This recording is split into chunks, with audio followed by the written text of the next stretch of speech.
Hi, and welcome to my new podcast. Today, I would like to share something about Ayurveda's Agni and Ama. What is Agni and what is Ama, and why is it so important in the world of Ayurveda, and how it is linked to the importance of your digestion in creating balance within yourself. So, Ayurveda, what is that all about? So, a while ago, I shared it in my yoga therapy training. There was a lot of Ayurveda being shared. And I'd always found this interesting several years ago already, but it never really stuck. And now I have Mona, my Ayurveda teacher, and she's really incredible. She explains Ayurveda in a way that I can actually understand.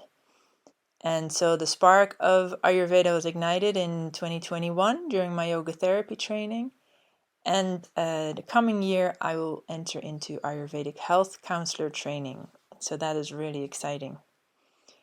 So the way in that I've learned with Mona is instead of focusing on the so-called doshas that maybe a lot of people have heard about, the Vata, the Kapha, and the Pitta, which are actually quite complicated, Mona focuses more on Agni and Ama, and on much more, but that is for a later story. And so Agni is your so-called digestive fire, and the stronger your Agni is, the better your body is able to digest. And this means that your body can process the food as much as possible and that it can properly dispose of what it doesn't use. And it's not just food, it's also mental, physical, and emotional things that need to be digested.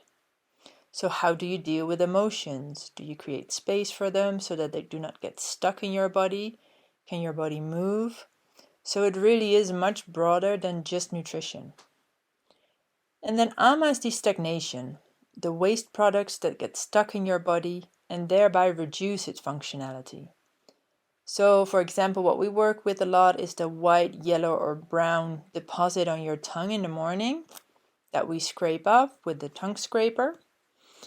And the stronger your Agni is, the more vital you are, the more everything is in balance. And the more ama you have accumulated in your body, the more imbalance and possibly disease.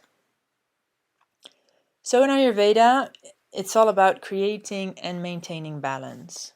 And you do this by feeling and listening to your body and seeing it in relation to your environment, to the season, to the phase of life that you're in. And so it sounds pretty straightforward and also a little bit complicated. And there are probably lots of things that you are already doing. It's just that Ayurveda gives it a name and an explanation. So everything consists of cycles. You've got the days, the months, the years, our lives, they all have a cycle. And all those cycles can be variable. Like the seasons these days are very different than 20 years ago. So it's interesting to observe what you eat or what is happening around you and how your body or your mind react to it. So for instance, if you're a kid and you're growing, you can do and need very different things than when you're 70 years old.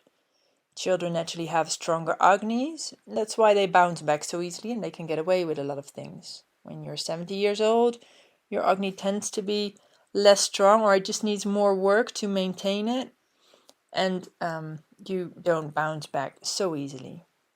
And then for a lot of women, there's also a difference in energy levels during menses compared to ovulation. So there is also a little cycle there happening every month that gives different energy levels and changes your way of being, of feeling. And then ama becomes a real problem when it gets stuck.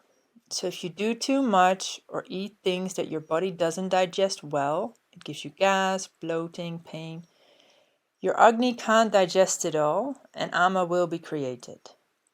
And there's nothing wrong with a bit of ama, we all have it, but it does become a problem if it gets stuck, if your body does not digest it in the long run. So in this way, we can think of cholesterol, which is something that we need for our health, but just not in big amounts stuck in our blood vessels, because then they create problems.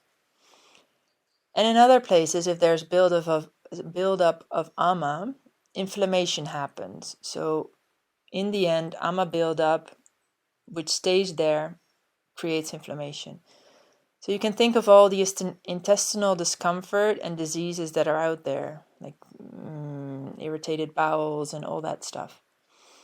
So your Agni is also the thing that burns the ama when there's too much of it, but not if it's too weak. And so Ayurveda's got some great practices to help you move out some of that ama and strengthen the Agni.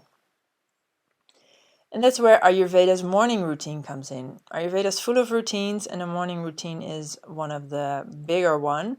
It's also called the Dinacharya, and it's half the battle, and it can strengthen your Agni and move out ama. So the body in general does well with rest and regularity. And then what a good morning routine is, what practices are useful for you, that depends on what works for you and on what the season is and where you are in your life at the moment. So to give you an idea, my current morning routine is as follows.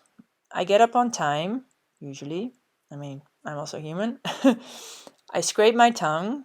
That's like every day. I brush my teeth. I drink warm water. Then I have meditation. I do some yoga movement practices.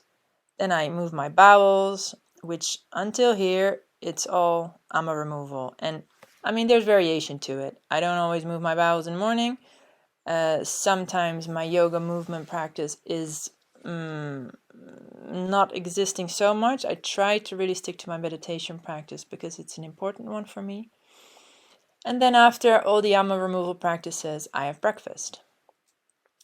Every now and then, depending on where I am, I do a nasal rinse, which is also called a jalaneti, and oiling the nose, nasya. And that just really depends on, like for instance, if I travel, I tend to do it because you're in airports and air conditioning, and then it's really nice to rinse out the nose. If I go to cities, I tend to do a nasal rinse, but then that will be more in the evening. And if I just feel like it's pollen season or I just feel stuffy in the morning, I will also rinse my nose. If I feel a cold coming before it's actually happening, I definitely rinse my nose because that really is a game changer when it comes to having colds. And depending on the season, I can also do abhyanga, which is oiling the skin. And it really depends because for me personally, if it's rainy, warm days, it's too humid, it's too warm, too damp, and then my skin gets oily by itself. So putting oil on top of an oily skin is just, it's not going to be digested. So it'll stay on the skin, and then it turns into ama, which results in pimples on my skin. So if I notice that my skin is a bit drier, I tend to do it. And then after oiling, Ayurveda says to shower. So you oil, you leave that on for 10, 15, 20 minutes so that your body can absorb what it needs. And then the remainder you wash off because otherwise it turns into ama. And so depending on the day, the cycles, my own cycle, the seasons, the morning routine changes. In addition to the morning routine, there's another important part of building your Agni and reducing the possible production of ama, and that is that lunch should become the main meal. So your Agni is strongest during the warmest part of the day, and that makes it more able to digest more heavy and more complex foods. And then a light meal in the evening will be enough, because then you will also be able to use the food that you've eaten, and in the evening you tend not to do so much, or it's also advised to have like an evening routine that prepares you for bed so that you sleep well. And the more attention that you give your food when you eat it, the more your body will be able to get out of it. Where attention goes, energy flows, which is true in movement practices, but it's also true in feeding your body and feeding your Agni. So your Agni is better off digesting your meal when you're eating than when you're looking at the TV or a mobile or any of those kinds of screens. So Ayurveda is a whole world in itself, and I'm learning a lot from it, and there's a lot more to it. But like these few things can already like be. It's also about taking baby steps, because changing everything in one go is a very difficult practice to keep going.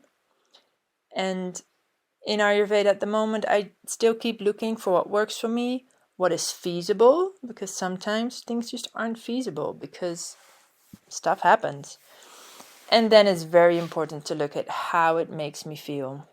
You try something, you see if it works, and not just for a day, but keep it for 2-3 weeks, and then you keep it or you don't. If it doesn't work, it doesn't work. And sometimes life just turns out differently, and I just get up and have breakfast because that's all I have time for. But I do notice that since I get up earlier again, I do feel more awake and energetic throughout the day than when I stay in bed for too long. So it's in the end all about finding balance and finding what works for you. So what might work for me might not work for you. So if you find this information interesting and you would like to learn more, I have an upcoming webinar, a free webinar in autumn that you can sign up for through the link below in the description. And here it will be a webinar on yoga therapy and Ayurveda, where I will share some basic info and some easy tools to support you in increasing your well-being and understanding how Ayurveda and yoga therapy can support you in that. And following that, I will organize an Ayurveda workshop and yoga therapy online courses that you can sign up for live as well. But I would love to see you at the webinar, teaching you more about Ayurveda, and give the podcast a like if you enjoyed it. You can subscribe to my channel, and if you have any questions, feel free to share them. If you have any comments as well, and I'm very much looking forward to sharing more and to hopefully meet you. So have a lovely day.